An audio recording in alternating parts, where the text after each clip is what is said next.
Are you stuck choosing a laptop? MacBook, ASUS, Dell, it's a total mess, right? Well, let's fix that. We're going to find the perfect machine for your work and make sure you don't waste a single dollar. No joke. In the next 2 minutes, you'll know exactly which laptop you should buy for video, 3D, or design. Let's get this done. Okay, here's how we're going to do this. We're not starting with specs or tech jargon. We're starting with you and what you actually create. So, let's do a quick quiz. Just 5 questions. 1. What's your main job? Video editing or 3D rendering? 2. Are you a macOS or a Windows person? 3. Do you work in 4K or even higher resolutions? 4. What do you care about more? Portability or just raw maximum power? And 5, of course, what's your budget? You got your answers in your head? Cool. Hey, do me a quick favor and just drop your answers down in the comments. Something super simple like video, Windows, under $2,000. I'd love to see what you're working with and give you my 2 cents. All right, now that you know your needs, let's get to the good part, the recommendations. We're matching these machines directly to your answers. Okay, so if you're a YouTuber or video editor living in Premiere or Final Cut, the MacBook Pro M3 Max is your beast. We're talking buttery smooth 4K timelines and color accuracy that's just elite. But if you're rendering complex scenes in Blender, you want the ASUS ProArt Studiobook. It's built from the ground up to push out renders faster, and even has that cool dial for extra control. But let's talk trade-offs, because there are always trade-offs. The MacBook is a video monster, for sure. But man, it is expensive, and you're not getting a touchscreen. The ASUS, on the other hand, gives you a beautiful OLED touchscreen and that awesome creator dial, but it's a heavier machine, and the battery life is just, okay. So it's a specialized tool versus a polished all-round. Now, for all my Windows people, if you want that slick, premium MacBook feel, the Dell XPS 17 is hands down the best alternative you can get. It's just a beautiful machine. But if you're the kind of person who needs pure, unfiltered horsepower for VFX and graphics, and you absolutely hate waiting for renders, then the MSI Creator Z17HX is a monster. It's all about speed. So here's the deal. The Dell XPS 17 feels incredible to use and has a killer screen. But you can't get it with an OLED panel, and that battery will disappear fast when you push it hard. The MSI? It gives you that top-of-the-line GPU performance, no question. But the price you pay is that it's bulky, it's expensive, and it really needs to be plugged in. But what if your main tool is a pen?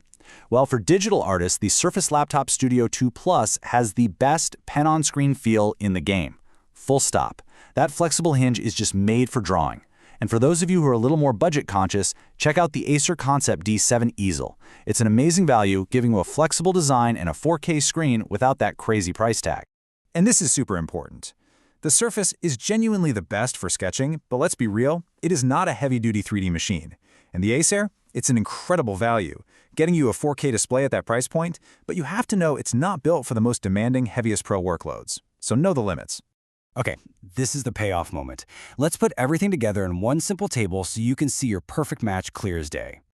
All right, find your workflow on the left. If it's video editing, your winner is the MacBook Pro M3 Max. For 3D and animation, it's the ASUS ProArt Studiobook. Want that premium Windows experience? Go with the Dell XPS 17. Need max GPU power for VFX? That's the MSI Creator. For digital art, it's the Surface Laptop Studio. And for the best value on a budget, the Acer ConceptD. Simple as that. And really, this all boils down to one simple idea. Probably the most important thing you'll hear today. Match your workflow, not the hype. Don't pay the hype tax for a brand or a feature you'll never use. Okay, let's tackle the one thing that gets everyone stuck, the budget. How much should you actually spend? Let's make this super clear. Look, you can break it down into 3 tiers. Anything under $500 is for light work only. Seriously, basic photo edits, not 4K video.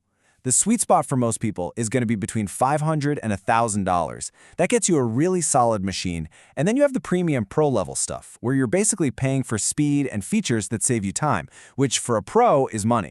So let's name names. Under $500, you're looking at something like the Acer Aspire 5. In that sweet spot, the Dell Inspiron 16 Plus is a fantastic balance. For the pros who need the absolute best, it's the MacBook Pro M3 Max. But if you want the best value at the pro level, that ASUS ProArt gives you those high-end features without the absolute highest price tag. We're almost done. Before you hit that buy button, let's run through one last super quick checklist. This will give you 100% confidence in your choice. 1. Be crystal clear on your main workflow. 2. Check the RAM. 16 gigs is the absolute minimum today, 32 plus if you're a pro. 3. Look at that GPU. It is everything for 3D and VFX. 4. Don't sleep on the display. Color accuracy is key. And 5. Make the right call for you between portability and power. And there you have it. You are officially ready to pick out your perfect creative partner. So the only real question left is, what amazing thing are you going to create first?